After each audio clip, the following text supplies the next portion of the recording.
The Galactic Council had made their first mistake 3 centuries ago. They had saved humanity. When the Zorathi plague swept through Earth's colonies, reducing thriving settlements to graveyards of ash and silence, it was the Council who arrived with the cure. 7 billion human lives hung in the balance. And the elder races, the crystalline Velkir, the telepathic Mindari, the ancient Thul-Ron, had voted unanimously to intervene. They had shared their medicine freely, asking nothing in return, except that humanity remember this kindness. Humanity remembered. Now, as the invasion fleet of the Krothax swarm darkened the skies above the Council's heart-world of Zentara Prime, that ancient debt was about to be paid in full.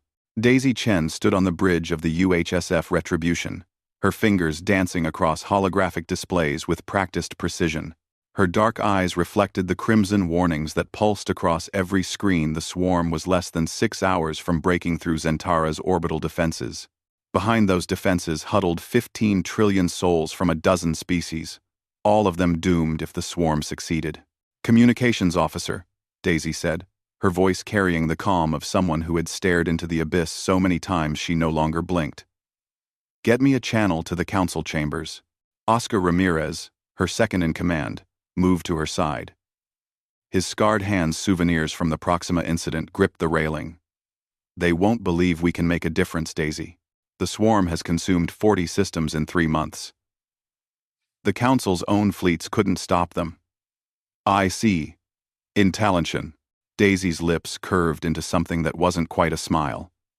"Then it's time they learned what humanity does, with a debt."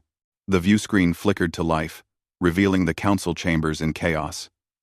Ambassador Telsorath of the Velkir, his crystalline body fracturing with stress, spoke first. "Commander Chen, we appreciate the gesture, but humanity should evacuate while there's still time. Your 20 ships cannot." 200 ships, Daisy interrupted. "And we're not evacuating." The chamber fell silent. "Impossible," wheezed Counselor Morthok, his 3-lobed brain pulsing behind translucent skin. "Our intelligence reports show human naval capacity at no more than 50 vessels." "Where?" "We've been building," Oscar said, stepping into frame. "For 3 centuries, we've been remembering. Every human child learns about the day the Council saved us. Did you think we'd forget? Did you think we wouldn't prepare for the day we could return the favor?" Daisy pulled up tactical displays. "The swarm operates on predatory instinct and overwhelming numbers. They've beaten you because you fight with strategy and precision. You try to outthink them." Her eyes hardened. "Humans learned a long time ago that sometimes you don't outthink the monster. You out-monster it." The swarm approached Zentara Prime like a living tsunami. Millions of bioships grown from nightmare and hunger, each one capable of stripping a planet to bedrock in days. They had no diplomacy, no mercy, only an endless need to consume and multiply. The Council's remaining defense fleet formed a desperate line. Elegant Velkir crystal ships that fired coherent light. Mindari thought. Vessels that could scramble enemy navigation. And ancient Thul-Ron dreadnoughts built when the galaxy was young. Together, they prepared to die with dignity. Then the human fleet arrived. They came in hard burn, dropping out of FTL space with enough energy discharge to light up every sensor within 5 light years. 200 warships, but not the sleek, efficient designs the Council knew. These were brutal, industrial things, all armor and weapons with efficiency as an afterthought. They looked like they'd been built in shipyards that doubled as foundries for nightmares. The UHSF Retribution led the formation, and Daisy's voice carried across every frequency. "Council forces, fall back to secondary defensive positions. We're about to make the swarm regret learning what hunger means." "What are you doing?" Telsorath demanded. "Paying our debt," Daisy replied. "Oscar, release the payload." From the bellies of the human ships came containers, thousands of them, spreading across the space between the fleet and the approaching swarm like seeds in solar wind. The swarm's forward elements reached them first, Bioships opening maws to consume what they assumed was debris. The containers detonated, not with fire or fusion, but with something worse. Engineered viruses, each one designed specifically to target swarm biology. Humanity had captured swarm specimens at great cost, dissected them, learned them, and then weaponized that knowledge with the same cold determination that had once turned Earth's own viruses into tools of war. The swarm's screams registered across every psionic frequency. Their bioships began to devour each other, infected and confused, the virus rewriting their base programming to turn consumption into self-destruction. Phase 2, Daisy ordered. The human fleet split into wolf-pack formations and dove into the confused swarm mass. Their weapons weren't elegant, no particle beams or graviton lances. Instead, they used kinetic accelerators that fired tungsten slugs at relativistic speeds, each impact releasing energy equivalent to nuclear weapons. They used chemical explosives that would have been considered primitive by Council standards but filled space with deadly shrapnel clouds. They used thermite that burned even in vacuum, clinging to bioship hulls like napalm. Oscar commanded the left flank, his tactical display showing swarm formations collapsing like paper in fire. "They're trying to adapt," he reported, isolating infected elements, forming new attack waves. "Expected," Daisy said. "They're efficient predators, but we prepared for efficiency." She opened the tactical channel. "All ships, execute Prometheus protocol." Throughout the human fleet, containment fields dropped. Reactors that had been running cool suddenly roared to life, pushing past every safety limit. The Council forces watched in horror as the human ship's energy signatures spiked into the critical zone. "Commander Chen," Tel-Sarath's voice cracked with static and fear. "Your vessels are going into meltdown." "Controlled meltdown," Daisy corrected. "We call it aggressive energy expenditure." She gripped her command chair as the retribution bucked from weapons fire. "When you're outgunned, you don't fight harder. You fight dirtier." The human ships became supernovas of directed energy.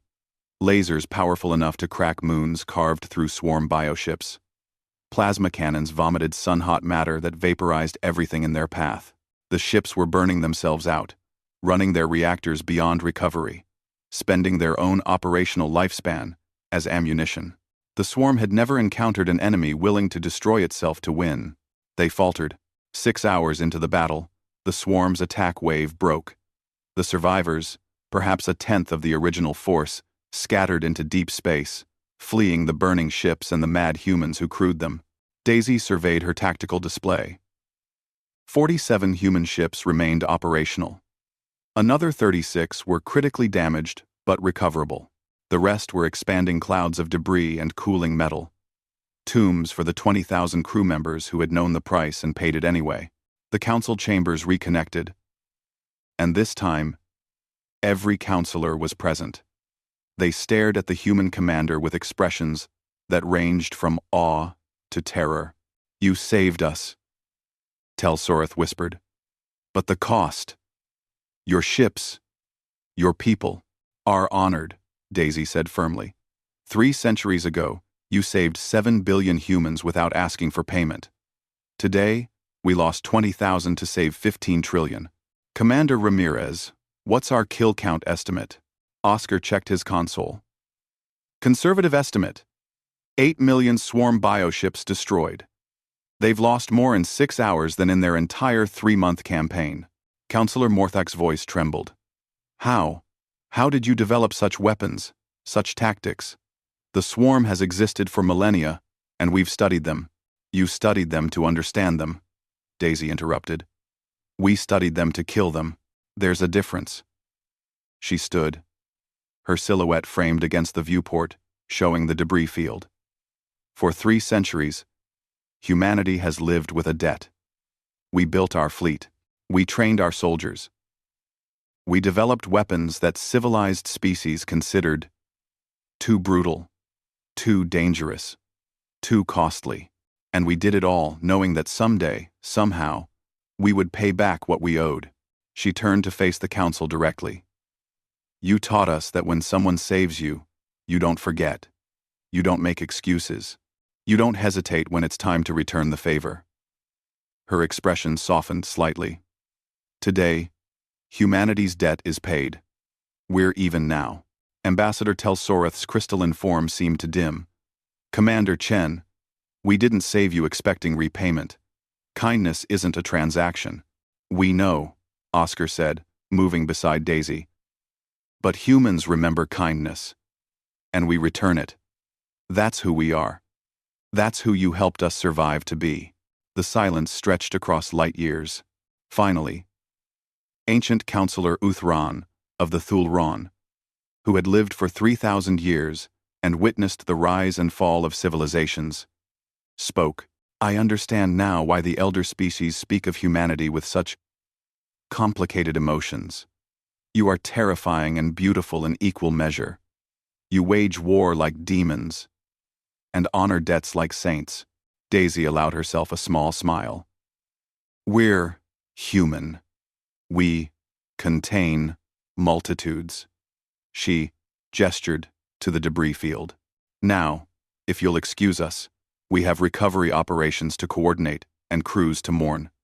When we're done, we'll return to human space. The swarm won't return to this sector. How can you be certain? Morthok asked. Oscar's laugh was dark.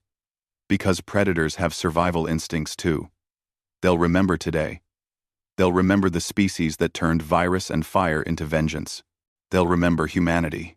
As the transmission ended, Daisy collapsed into her command chair, exhaustion finally showing on her face. Oscar handed her a cup of coffee, real coffee, saved for moments like this. Do you think they understand? He asked quietly. Why we did it. Daisy sipped the bitter liquid and stared at the stars. They saved us when we couldn't save ourselves. We saved them when they couldn't save themselves. They'll understand eventually. She paused. And if they don't, that's okay too. We didn't do it for understanding. We did it because it was right. In the days that followed, the story spread across the galaxy like wildfire. The species that had been saved. The debt that had been remembered. The battle where 20,000 humans had died to save trillions of others. Songs were composed. Histories were written. Philosophers debated the nature of honor and obligation. But in quiet human spaces, in memorial halls and military academies, a simpler truth was taught to every new generation. When someone saves you, you remember. And when the time comes, you pay it back. Because that's what humans do. And the galaxy learned, with both gratitude and fear, that humanity always pays its debts. End.